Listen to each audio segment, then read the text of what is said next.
Okay, today we are going to use some blocks to show an example of the different inventory costing methods. So we're going to pretend that I am a business owner and I sell blocks. So this table right here is my sales floor, okay? So you can tell the customer knows how much the blocks cost. I'm selling these blocks for $20. I think very highly of them. So I have 10 units. You can see here there are 10 units of inventory there. And here is the fact set. So we're going to walk through what happens in May. So you can see on May 1st, I have beginning inventory of 10 units at $11.20 each. So I already showed you the blocks for sale, but in my accounting records, I will have the merchandise inventory account. And you can see we also have the cost of goods sold account prepared for us. But in merchandise inventory, I have 10 blocks at $11.20 each. This merchandise inventory account is my asset account. It's a current asset and it's on the balance sheet. So these blocks with the $11.20 each, those are on the left side or the debit side of the inventory account. I had showed y'all a chart in chapter 4 and it had 4 items on it. It had beginning inventory and it showed the relationship between beginning inventory. If we add purchases, that gives us cost of goods available for sale, sometimes known as merchandise available for sale.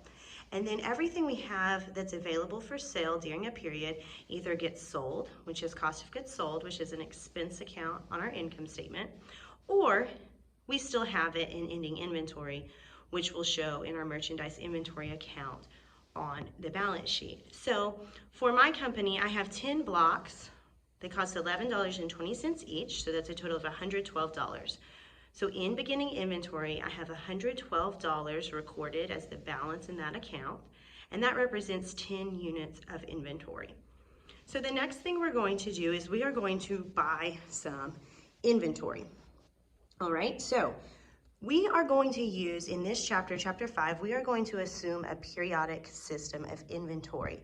So even though here we see that we buy some units on May 5th and then we sell some on May 17th, we are going to record all of the purchases before we account for any of the sales. This is in terms of the merchandise inventory account. So on May 5th, we purchased 8 units at $13 each. So we're going to record that next.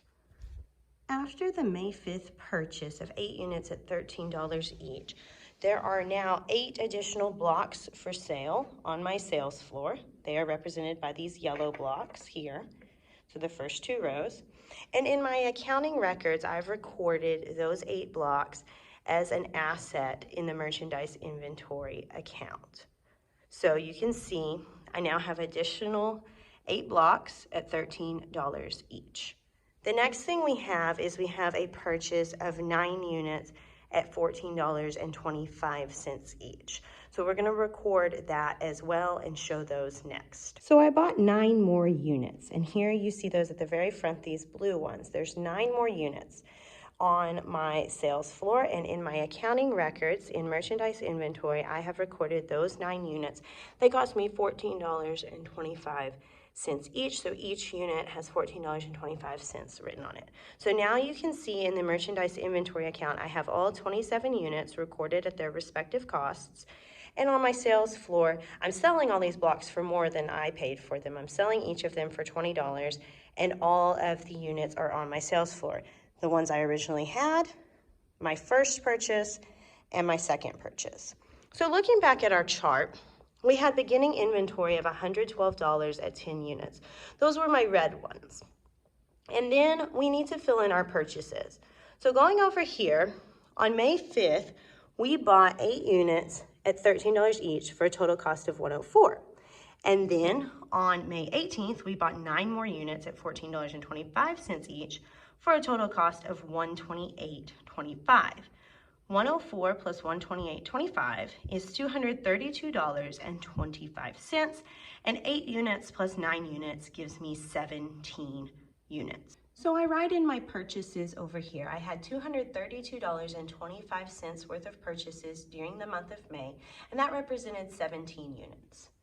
Beginning inventory plus purchases gives me cost of goods available for sale.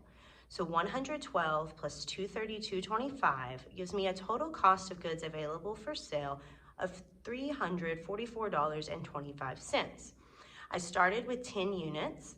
I purchased 17, so I have 27 units available for sale, and we can see that by looking at our sales floor. There are 27 total units here, or by looking at our accounting records, we have 27 units at the various costs. And these costs, if we added up every single amount written on these blocks, it would total $344.25. So that's the amount that I have recorded in my accounting records related to this beginning inventory and my purchases.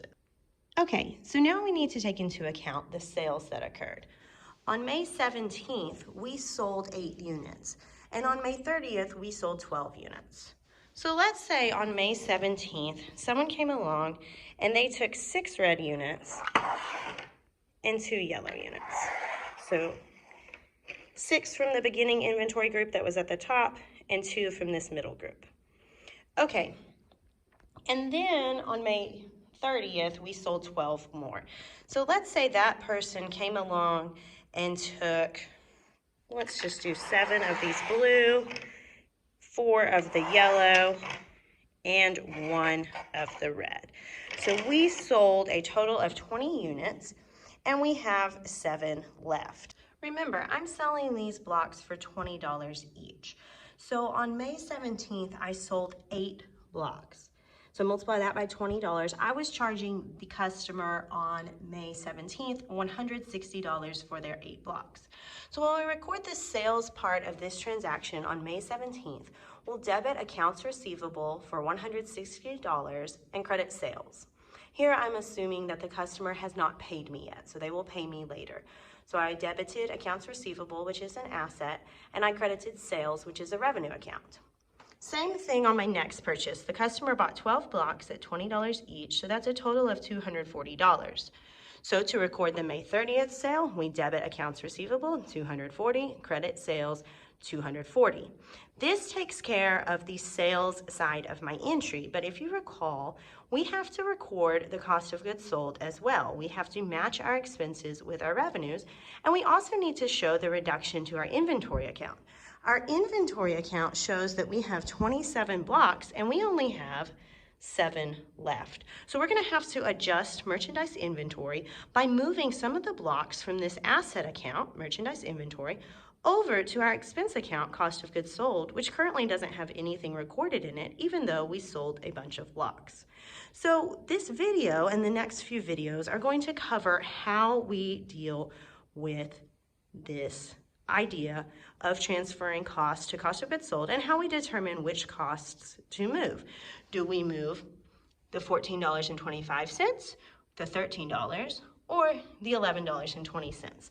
So come back, watch the next videos, and we will learn how to do this.